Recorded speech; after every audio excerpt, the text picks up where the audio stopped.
Right, so this video is going to be an extremely important one. It's going to be how to read price action. Price action has certain types of behaviours, it has certain moods depending on what type of pair you're looking at, depending on what's going on in the world. And reading price action is going to be the #1 most valuable tool that you're going to be able to use to be consistently profitable in the markets.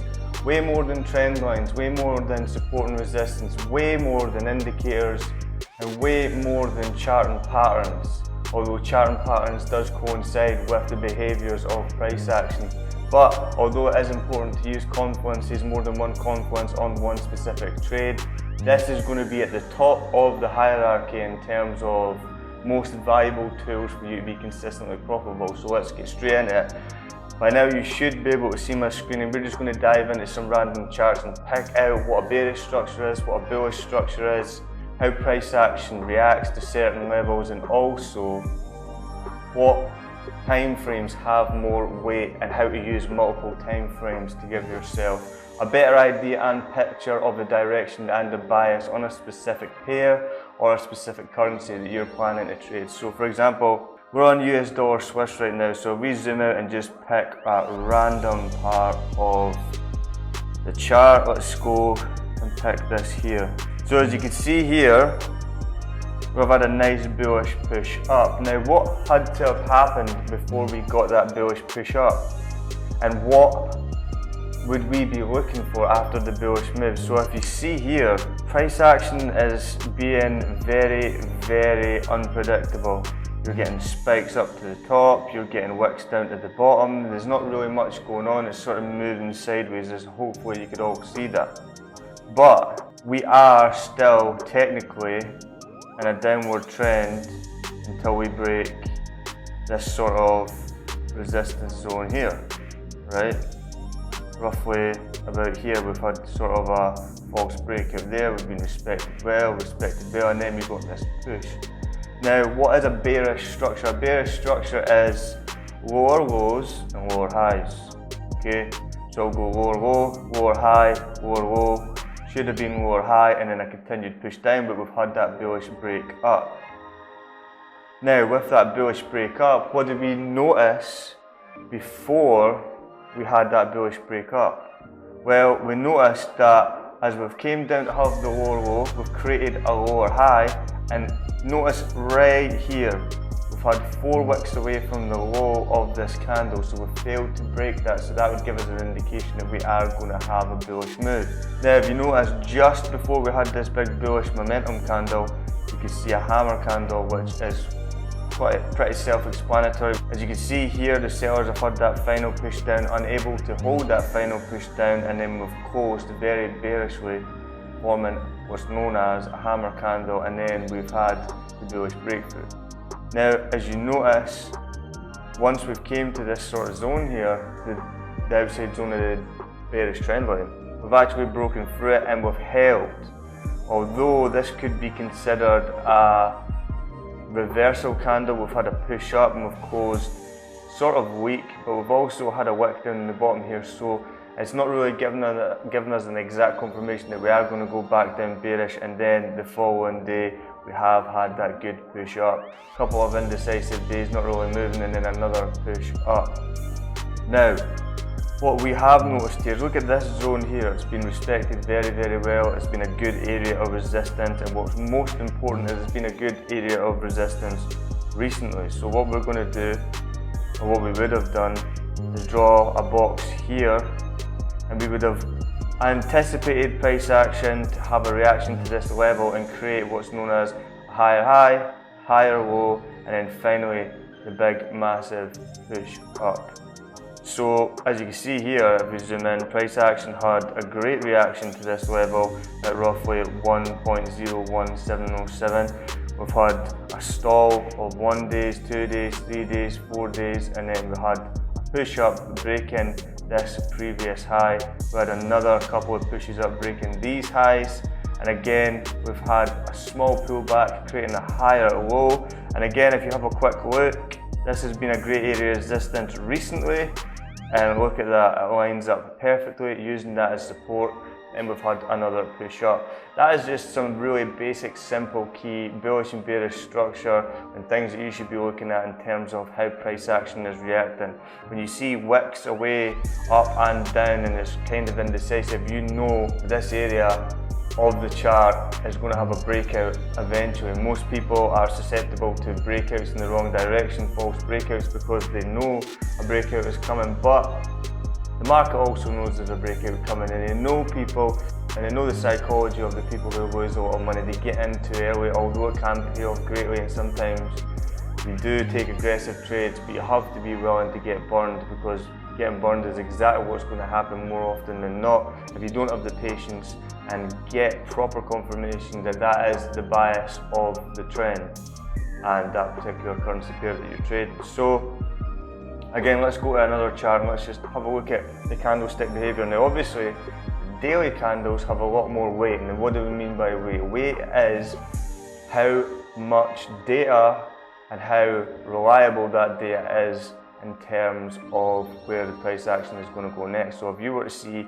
a hammer candle, which is a candle we were just talking about right here, if we see that in a daily, that has more weight and it has more probability of the market going bullish than that of a hammer candle on, say, the 15-minute, because these candles will be a lot more frequent on the 15-minute. You could easily get a hammer candle and it will reverse and go bearish in a downtrend. That's not to say this can't happen on the daily, it just happens a lot less, so it is therefore more reliable in terms of trading. But again, candlesticks are great things to trade, they're not great things to trade just on their own though. You want to be looking, again, as we always talk about, multiple confluences. So let's pick another chart and let's dive into Aussie US dollar, and we're just going to pick a random part of the chart here. So let's pick this part here. We've had a really good, strong, bearish move here. Now, what is the price action behaving like before we get this bearish move? Well, we do have a bullish push up here. We've created a higher low. We've failed to really create a convincing higher high. It's almost in line, closing almost in line with the previous highs of this zone here. We've had 3 wicks up, and then we've had push down to the lows, not breaking them, but it's not very convincing that the bullish momentum is going to keep continuing. Now what's happened is we did have a push up and broke those highs. Now one would suggest that we could have had another push up from a zone like this, so maybe have this pullback here. These candles would have attracted a lot of buyers. Now, of course this is bullish structure, but it's bullish structure after a not very convincingly strong buying momentum. So that could tell us, and it could give us a small indication that there are going to be sellers looking at this and ready to step in the market. And this is where you have to be clever. Although this is bullish structure, we have created technically a higher low, and we've had 2 bullish candles. A lot of buy trades would have been placed here with the stop loss just underneath here, and then look what's happened the very next day. It's came out, it's taken all of these stop losses, it's had a push up, it's actually retested this zone here, and then we've had a nice bearish momentum away from that zone. So although looking at structure is extremely important, please understand what's happened before the structure and how the market manages to manipulate how people think to take their money, cause liquidity probes. Liquidity probes is known areas of the market that money is going to be hidden behind, like for example here, here, and the market doing exactly what you think it's going to do, and then completely reversing, taking all your money, and then it could even go back to the desired direction that you had already planned and were ready to trade.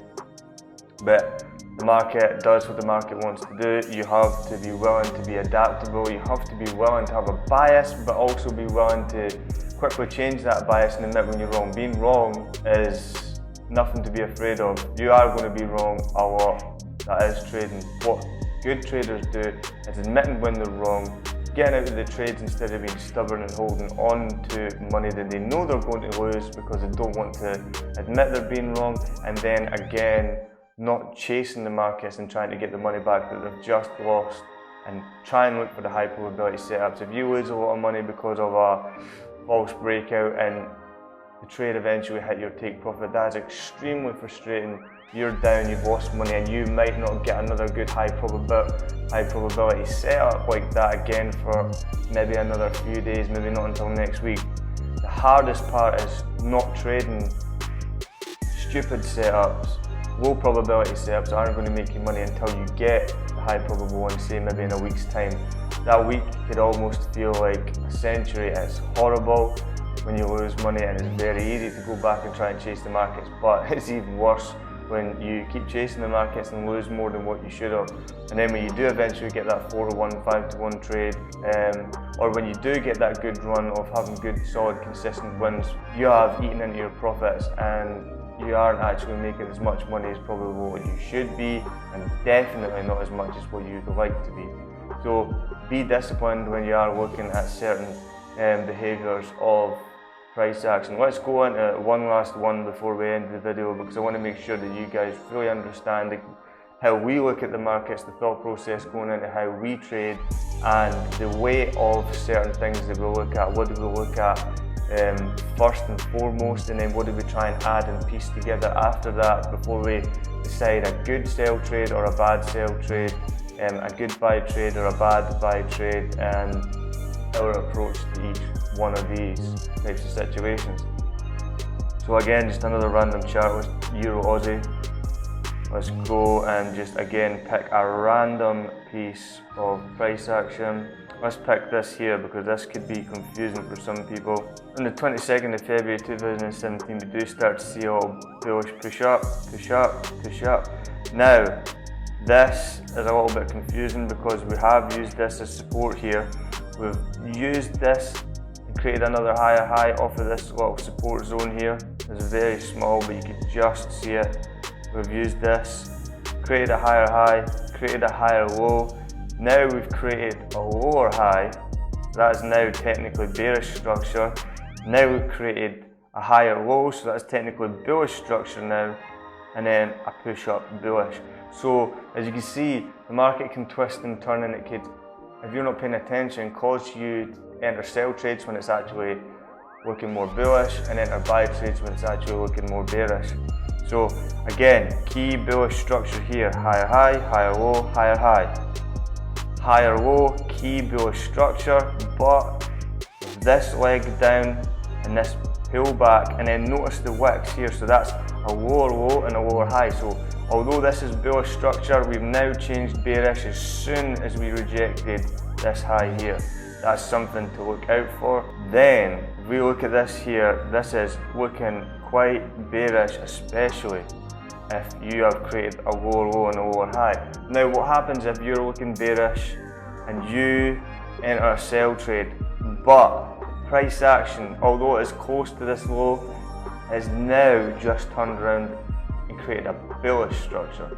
So although that was looking very bearish here, this is how the market will trap people. Again, look at the size of this candle here compared to all these other days, and the spikes up. It's great at tricking people and catching them out, because even I would look at this and think, yep, we are going to get a bearish turn down, but then look what's happened. We've failed to break this low. It's technically a higher low now.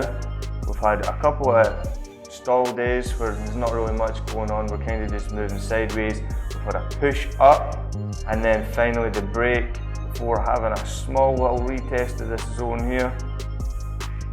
Small little retest of this zone here.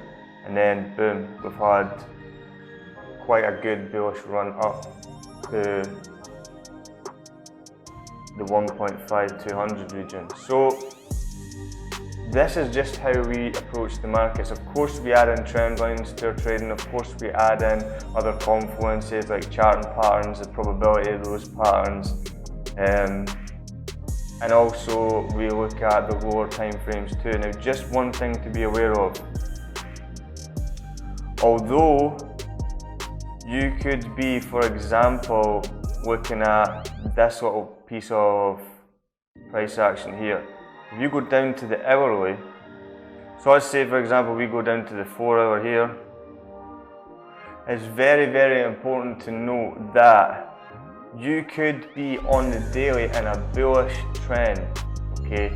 but we could technically on the 4 hour and the hourly be on a bearish trend, which would just be a pullback. So for example, if we quickly draw this on the chart, we could be doing this on the daily. Now this part here is the pullback. We are still technically in a bullish trend.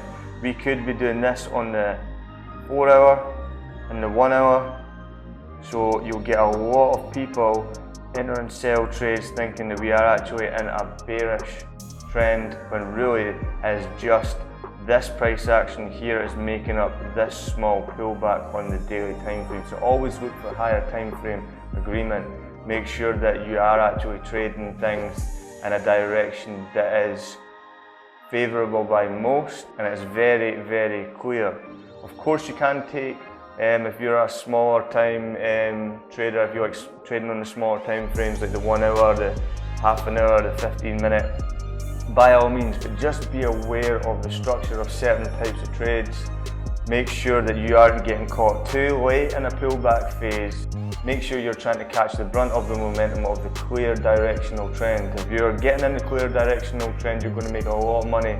Of course, you can make money on small pullbacks like this. You could have a trade here, as long as you aren't entering too many, because there is going to come a point where that will reverse, and it will reverse very hard, especially if the higher time frame is given that sort of bias. So this has been how to read price action. I hope that's been helpful for you. It is definitely at the very top of the hierarchy of tools that you're going to need to use to be extremely profitable in the markets and turn this into a career. Make sure you hit the like button, subscribe and hit the notification bell so you can see videos just like this in the future. We're going to be uploading a lot more content in multiple areas such as psychology, technical analysis and fundamental analysis. So make sure you don't miss any of those videos, and we will see you in the next one.